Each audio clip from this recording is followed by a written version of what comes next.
Barbara Eden, la charmante Jeannie, autrefois symbole de beauté et d'innocence à Hollywood, a aujourd'hui plus de 90 ans. Vous souvenez-vous encore de son sourire dans I Dream of Jeannie? Mais derrière ces lumières étincelantes, elle a vécu une vie complètement différente, sans magie, sans rire, seulement tragédie après tragédie. Dans les dernières années de sa vie, l'existence de Barbara Eden est paisible, mais remplie de tristesse. Et une fois que vous saurez ce qu'elle a enduré, vous pourriez la voir autrement, non seulement comme une femme qui a apporté de la joie à des millions de personnes, mais aussi comme quelqu'un qui a porté toute une vie de larmes. L'enfance durant la Grande Dépression, la pauvreté, mais des rêves qui ne sont jamais morts. Barbara Eden est née en 1931, en plein cœur de la Grande Dépression, une époque où le rêve américain semblait n'être qu'une cruelle illusion pour de nombreuses familles. Ses premières années ne furent pas marquées par le confort, mais par le dénuement et l'instabilité. À seulement 3 ans, ses parents divorcèrent, un événement dévastateur qui plongea Barbara et sa mère dans une vie faite de déplacements constants et d'incertitudes. Durant ces années fragiles et formatrices, le premier refuge de Barbara après l'éclatement de sa famille fut El Paso, au Texas, où elle vécut chez ses grands-parents maternels. Malgré les difficultés financières qui les entouraient, elle trouva du réconfort dans l'amour de son grand-père, un homme qui, selon ses propres mots, ne me refusait jamais rien. Ce fut une lumière rare en des temps sombres. Pourtant, cette paix ne dura pas. Barbara et sa mère déménagèrent à nouveau, cette fois à San Francisco, après le remariage de sa mère. San Francisco, avec ses matins brumeux et ses rues animées, devint la ville qu'elle appellerait toujours son foyer. Mais la vie y était tout aussi difficile. Son beau-père, Harrison Connor Huffman, travaillait comme monteur de lignes téléphoniques, un emploi stable, mais insuffisant pour mettre la famille à l'abri de la pauvreté. Il vivait avec des proches, passant d'une maison modeste à une autre. Dans ses mémoires Jeannie Out of the Bottle, Barbara se souvient « Nous vivions chez ma tante et mon oncle. Nous devions déménager si souvent que j'ai fréquenté 5 écoles différentes. Nous ne restions jamais longtemps dans une maison. Pourtant, ce que sa famille n'avait pas en argent, elle le possédait en esprit. Leur foyer, bien que modeste et éphémère, était rempli de rire, d'amour et de musique. Sa mère, une femme résiliente et élégante qui travaillait comme responsable du crédit dans une bijouterie, faisait vivre la maison grâce à sa force inébranlable. Chaque soir, alors qu'elles lavaient la vaisselle ensemble, la mère de Barbara chantait des airs d'opérette de Gilbert et Sullivan. C'est dans ces moments simples que Barbara découvrit pour la première fois sa passion pour le chant. L'amour de Barbara pour la scène grandit avec elle. Elle rejoignit la chorale de son église, où elle était souvent choisie pour chanter des solos, et à l'adolescence, elle chantait déjà avec des groupes locaux. Malgré les bouleversements constants et les tensions financières, elle ne perdit jamais de vue quelque chose de plus grand, le rêve de se tenir sur une scène, non seulement comme chanteuse, mais comme une artiste capable de captiver un public. À 16 ans, elle commença à étudier le chant avec Paulina Giovannini au Conservatoire de musique de San Francisco et le théâtre à l'école Elizabeth Holloway. Ce furent des débuts modestes, mais ils allaient poser les fondations de sa future célébrité. En 1951, Barbara fit un pas audacieux pour affronter sa timidité. Sur les conseils de son professeur de théâtre, elle participa au concours de Miss San Francisco. « J'étais douloureusement timide, admit-elle. Mon professeur m'a dit que si je pouvais me tenir en maillot de bain devant des inconnus, je pourrais faire face à n'importe quoi sur scène. L'expérience fut transformatrice. Bien qu'elle fût d'abord gênée, elle remporta le concours, une victoire inattendue qui marqua un tournant. À cet instant, couronne en main, elle comprit que même une fille pauvre, issue d'un passé nomade, pouvait accomplir quelque chose d'extraordinaire. Remporter le titre de Miss San Francisco n'était pas qu'une simple distinction, c'était son billet pour rêver plus grand. Cela ouvrit des portes à des auditions, à des contacts dans le monde du spectacle, et la mena finalement à Hollywood, le lieu où elle espérait que la magie en laquelle elle croyait enfant deviendrait réalité. Mais Barbara était loin de se douter qu'Hollywood, tout en promettant la célébrité, exigerait aussi des sacrifices. La jeune fille qui chantait autrefois avec sa mère dans une petite cuisine allait devoir affronter des épreuves bien plus grandes que la pauvreté, des défis qui mettraient à l'épreuve non seulement son talent, mais aussi sa force, ses valeurs et son cœur. Hollywood, un paradis de gloire et d'humiliation. Lorsque Barbara Eden arriva à Hollywood, elle portait en elle tous les rêves purs d'une jeune femme ayant grandi dans l'adversité. Couronnée Miss San Francisco et ayant perfectionné ses talents de chanteuse et d'actrice dès l'adolescence, elle croyait que le succès viendrait grâce à la persévérance et à la sincérité envers son art. Pourtant, dès le début, Hollywood lui fit rapidement goûter à la déception. Non pas à cause d'un manque de talent, mais simplement parce qu'elle était une femme. L'un des souvenirs les plus amers de Barbara à Hollywood fut sa rencontre avec un directeur de casting chez Warner Bros. Au lieu de s'intéresser à ses capacités d'actrice, il lui montra une photo de sa fille et déclara « Tu vois, ma fille a une forte poitrine. Toi aussi tu devrais si tu veux être célèbre. » Pour Barbara, jeune femme rêvant de projecteurs et de rôles significatifs, cette remarque fut comme une gifle. « Je suis partie le cœur brisé », se souvient-elle. Mais j'ai tiré une leçon précieuse. Tous les rôles ne nécessitaient pas d'être provocantes et je deviendrai une actrice polyvalente. Barbara débuta avec de petits rôles dans des séries télévisées telles que I Love Lucy, Burke's Law, The Andy Griffith Show, Perry Mason et Gunsmoke. Chaque rôle était une occasion d'apprendre et de prouver qu'une femme jugée pas assez glamour selon les critères hollywoodiens, pouvait tout de même captiver le public par un talent authentique. Elle apparut aussi dans des films comme A Private Affair, Flaming Star, aux côtés d'Elvis Presley, et Voyage to the Bottom of the Sea. Cependant, le rôle qui la rendit célèbre et changea profondément sa vie fut celui de Jeannie dans la série I Dream of Jeannie. Jeannie était charmante, drôle et innocente. Une génie sortie d'une bouteille magique qui apportait de l'enchantement dans la vie d'un astronaute. Personne ne pouvait incarner ce personnage aussi naturellement que Barbara Eden. Pourtant, le succès de I Dream of Jeannie ne fut pas accompagné d'un bonheur pur. Son partenaire, Larry Hagman, qui jouait le Major Tony Nelson, commença à montrer des signes inquiétants de dépendance à l'alcool et aux drogues. Avec le temps, Hagman devint amer vis-à-vis de son rôle, allant même jusqu'à exprimer sa frustration par des actes choquants comme uriner sur un script. Barbara était bien plus qu'une simple partenaire à l'écran. Elle devint son soutien constant, sa protectrice. Il pouvait être épuisé et sombre, mais dès que la caméra tournait, il se transformait en Tony Nelson, énergique et charismatique, confia-t-elle. Lorsque les producteurs menacèrent de le remplacer en raison de ses comportements, Barbara fut celle qui prit sa défense, insistant fermement pour qu'il le garde. « Je savais que s'il le renvoyait, la série perdrait son âme, » dit-elle. Mais les difficultés ne s'arrêtèrent pas là. Lors d'une apparition dans I Love Lucy, Barbara fut harcelée par Daisy Arnaz, le célèbre acteur et producteur. Arnaz, connu pour ses aventures galantes, selon Barbara, apparaissait partout où j'étais pendant les répétitions. Elle devait se cacher chaque fois qu'il approchait. « Je ne suis pas une sainte, mais pour moi, les hommes mariés sont intouchables », écrivit-elle dans ses mémoires. Ce fut une expérience qui apprit très tôt à Barbara qu'Hollywood n'était pas seulement un paradis de gloire, mais aussi un lieu où les femmes devaient se battre 2 fois plus, non seulement pour obtenir du respect, mais aussi pour se sentir en sécurité. La seule lumière dans cette histoire fut Lucille Ball, l'épouse de Desi Arnaz, qui se montra d'une extrême gentillesse. Lucille admirait le style comique de Barbara et envisageait même de lui offrir un contrat à long terme. Avant l'un des tournages de Barbara, Lucille l'invita dans sa loge privée pour ajuster sa robe, y ajoutant des paillettes scintillantes pour qu'elle brille sous les projecteurs.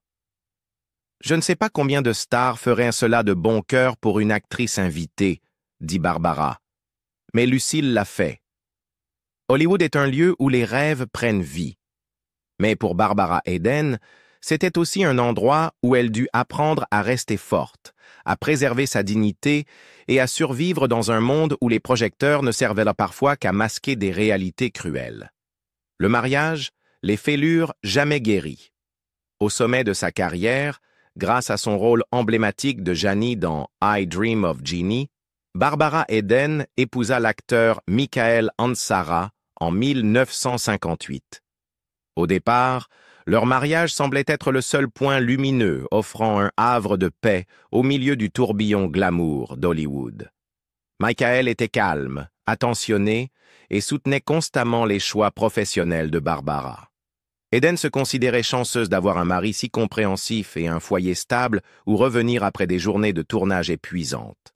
En 1965, leur bonheur s'amplifia avec la naissance de leur premier enfant, Matthew Ansara. Barbara et Michael étaient comblés, et Eden se souvenait vivement de ce moment comme la première fois où elle avait réellement ressenti que sa vie était complète. Mais hélas, cette joie n'était pas destinée à durer. En 1971, Barbara tomba de nouveau enceinte. Elle et Michael attendaient avec impatience ce nouvel enfant, enthousiastes à l'idée d'agrandir leur petite famille. Cependant, au 8e mois de grossesse, un contrôle médical de routine apporta une nouvelle dévastatrice. Le bébé avait cessé de se développer et il n'y avait plus de battement de cœur. Barbara fut anéantie. Elle accoucha d'un enfant qui ne pleurerait jamais, qui n'ouvrirait jamais les yeux sur le monde. De retour chez elle, Barbara tenta de se plonger dans le travail, cherchant désespérément à fuir une réalité trop cruelle. Mais au lieu d'apaiser sa douleur, ce mécanisme d'évitement l'enfonça davantage dans une dépression post-partum non reconnue. Elle se souvenait distinctement avoir regardé Matthew et s'être demandé « Pourquoi ne puis-je pas ressentir de joie? Qu'est-ce qui ne va pas chez moi ?» À cette époque, les troubles psychologiques, notamment la dépression post-partum, étaient rarement évoqués. Barbara ne reçut aucun soutien professionnel et ne savait pas comment s'aider elle-même. Cette douleur ne resta pas enfermée en Barbara. Elle s'immisça dans chaque recoin caché de son mariage avec Michael. Peu à peu, ils s'éloignèrent, ne sachant plus comment se parler ni se réconforter. Les désaccords mineurs se transformèrent en disputes épuisantes. Barbara admit « Nous nous aimions encore, mais nous ne savions plus comment guérir nos blessures. C'était comme si un mur invisible s'était dressé entre nous, s'épaississant chaque jour davantage. » En 1973, Barbara décida de demander le divorce, pensant que c'était la meilleure solution pour mettre fin à leur souffrance commune. Mais elle n'avait pas prévu à quel point cette décision blesserait profondément Matthew. À seulement 8 ans, la séparation de ses parents fut un choc émotionnel immense. Barbara ne remarqua pas immédiatement les changements qui s'opéraient chez son fils. Au fil des années suivantes, Matthew commença à manifester de graves troubles du comportement, devenant rebelle et s'engageant dans des conduites autodestructrices. Barbara Eden reconnut plus tard avec amertume que le divorce ne marqua pas seulement la fin de son mariage avec Michael, mais blessa aussi profondément leur fils bien-aimé. « J'aurais aimé m'en rendre compte plus tôt et aider Matthew à traverser ses épreuves, » admit-elle en larmes. « Mais le temps ne revient jamais en arrière pour me permettre de corriger mes erreurs. » Matthew, l'enfant et la douleur sans fin. Matthew, l'unique enfant survivant de Barbara Eden, semblait destiné à porter toutes les pertes et les chagrins qui ont assombri la vie de sa mère. Après son divorce avec Michael Ansara en 1973, Barbara décida de quitter la Californie, croyant que cela l'aiderait à guérir et à reconstruire sa vie. Matthew, alors âgé de seulement 8 ans, resta avec son père. Barbara ne réalisa pas à ce moment-là que cette séparation affecterait profondément son fils, le plongeant dans une obscurité cachée dont elle ne savait rien. Pendant ces années cruciales, loin de sa mère, Matthew se retrouva de plus en plus isolé et vulnérable. Lorsque Barbara revint à Los Angeles en 1983, Désireuse de renouer et de reconstruire leur relation, Matthew avait radicalement changé. Le garçon joyeux, aux yeux pétillants dont Barbara se souvenait, était devenu distant, renfermé, marqué par une tristesse inexplicable. Elle attribua d'abord ces changements à l'adolescence, ou peut-être aux séquelles de leur famille brisée, sans soupçonner les problèmes plus profonds qui se cachaient sous la surface. Ce fut plus tard, à travers des révélations douloureuses et choquantes, que Barbara découvrit la vérité. Matthew avait commencé à adopter des comportements destructeurs, impliquant des substances dangereuses dès l'âge de 10 ans. Tragiquement, il avait été entraîné sur cette voie funeste par un voisin qui avait exploité sa curiosité et sa solitude enfantine. Dévastés, Barbara et Michael réagirent immédiatement, inscrivant Matthew dans divers programmes de réhabilitation, espérant désespérément à chaque fois que ce serait enfin le tournant vers la guérison. Malgré des interventions répétées et le soutien dévoué de ses parents, Matthew lutta continuellement contre ses démons. Il était prisonnier d'un cycle qui semblait impossible à briser. Au fil des années, la situation s'aggrava. Matthew se retrouva sans abri, contraint de vivre dans la rue alors que son comportement échappait de plus en plus à tout contrôle. Barbara dut prendre une décision déchirante, adoptant ce qu'elle appela l'amour dur. Elle confronta directement Matthew, posant des conditions strictes. « Si tu continues ainsi, tu ne peux plus vivre ici avec moi. » Son cœur se brisa en regardant son fils bien-aimé partir, sachant qu'elle l'envoyait dans un monde incertain et effrayant, rempli d'angoisse constante et de peur pour sa sécurité. Il y eut des instants fugitifs d'espoir au milieu du chagrin. Matthew, faisant preuve d'une immense détermination, parvint à reprendre le contrôle de sa vie pendant des périodes significatives. Il se consacra à la santé et au sport, canalisant son énergie de manière positive et commençant à reconstruire des liens avec sa famille et ses amis. Barbara s'autorisa alors un optimisme prudent, rêvant de nouveau à un avenir radieux pour son fils. Mais la tragédie frappa de nouveau en 2001, dévastant Barbara Eden de façon irréparable. Alors que Matthew semblait enfin stabilisé, prêt à se marier et ayant trouvé un véritable bonheur, il perdit tragiquement la vie à cause d'une unique rechute impliquant une substance nocive. Cette perte soudaine anéantit Barbara, effaçant chaque lueur d'espoir qu'elle avait osé nourrir. « Rien ne peut se comparer à la douleur de perdre un enfant », exprima Barbara plus tard avec une peine insupportable.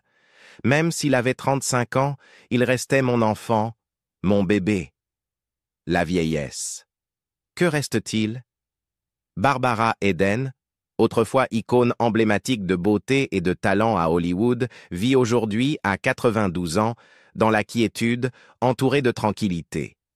Le passé éclatant mais tourmenté s'est peu à peu estompé dans les souvenirs, mais les cicatrices et les pertes demeurent, discrètement tissées dans sa vie quotidienne. En 1986, Barbara connut l'une des plus grandes douleurs de sa vie, la perte de sa mère, Alice Huffman.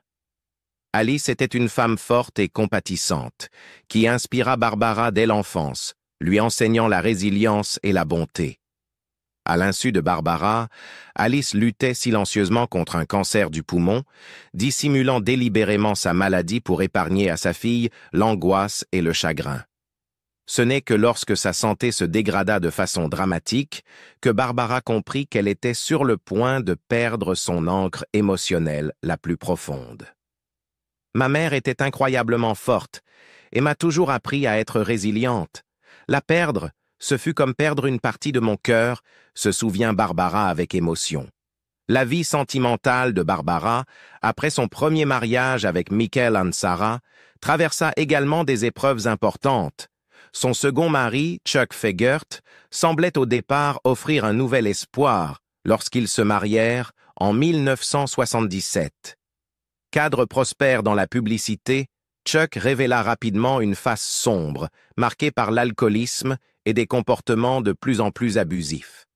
Barbara endura menaces, disputes constantes et accès de rage incontrôlés. En 1983, Barbara ne supporta plus ce tourment et trouva le courage de fuir cette relation toxique. Ce fut un chapitre amer, mais Barbara savait qu'elle devait reprendre possession de sa vie et de sa santé émotionnelle. Après avoir subi tant de traumatismes émotionnels, Barbara eut la chance de rencontrer Jon Eichholz, un architecte calme, attentionné et compréhensif. Ils se marièrent en 1991, et Jon devint le soutien indéfectible dont Barbara avait désespérément besoin, restant à ses côtés durant les décennies suivantes. « Jon est le plus beau cadeau de ma vie », confia Barbara.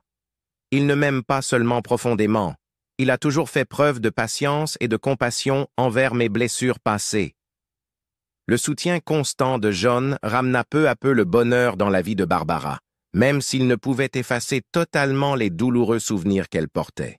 À 92 ans, Barbara n'apparaît plus au cinéma et s'est retirée complètement des projecteurs scintillants mais exigeants d'Hollywood. Parfois, elle assiste à des événements caritatifs ou à des cérémonies commémoratives, toujours accueillies avec chaleur et respect par les admirateurs qui la chérissent encore. Cependant, elle passe la plupart de son temps en privé, dans sa paisible maison de Beverly Hills, auprès de son mari aimant et de leur petit chien affectueux, Bentley, un compagnon fidèle qui adoucit la solitude que la vieillesse apporte souvent. Pourtant, même dans cette stabilité et cette sérénité actuelle, Barbara vit chaque jour avec une profonde réflexion et une immense nostalgie, surtout pour Matthew, son fils unique, tragiquement décédé en 2001. « J'ai de l'amour, des amis merveilleux, mais pas un jour ne passe sans que je ne pense à Matthew », exprima Barbara avec une grande émotion. Perdre Matthew reste son plus grand chagrin, une blessure qui ne pourra jamais complètement guérir. Barbara Eden, la femme qui a autrefois captivé le monde par sa beauté et son sourire éclatant, vit aujourd'hui simplement au milieu de souvenirs mêlés de joie et de tristesse. La célébrité ne l'attire plus. Les distinctions n'ont plus d'importance. Barbara chérit désormais les rares moments de paix et la riche tapisserie de souvenirs qui lui rappellent une vie pleinement vécue, malgré les épreuves et les peines. Barbara Eden, une icône de magie à l'écran, a vécu une vie marquée par l'ombre, de la pauvreté à la perte profonde, jusqu'à la mort de son enfant, et pourtant elle endure, toujours souriante. Quelle pensez-vous être la plus grande douleur de sa vie? Partagez vos pensées. Et souvenez-vous, derrière les rires à l'écran, il y a parfois des larmes que personne ne voit.